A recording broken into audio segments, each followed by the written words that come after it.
কুকুর কিন্তু বিশ্বস্ত প্রাণী, প্রভু ভক্ত। এটারও একটা কারণ আছে। কুকুর তৈরি বাবা আদম আলাইহিস সালামের নাভির থেকে। মারহাবা বলে। কেন?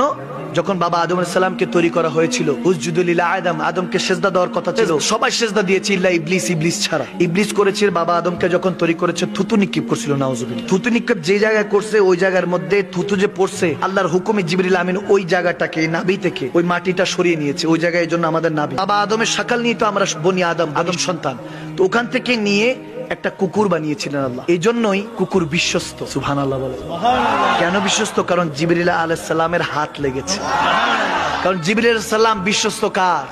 আল্লাহ। সমস্ত ফেরেশতাদের সম্রাট জিবরিল আমিনের হাত লেগেছে বিধায় বিশ্বস্ত। আর প্রভু ভক্ত মানুষকে কেন কুকুর দেখবেন, একটু ওই মানুষ দেখলে যদি একটু বিস্কিট দেন, দেখবেন লেজটা লড়াইতে থাকে, ঠিক কিনা? কারণ কেন? ওই যে বাবা আদম আলাইহিস সালামের অংশ থেকে বানানো, এই জন্য। মারহাবা বলেন। নাপাক কেন? শুকনা থাকলে নাপাক না, ভিজা থাকলে নাপাক, গায়ে যদি লাগে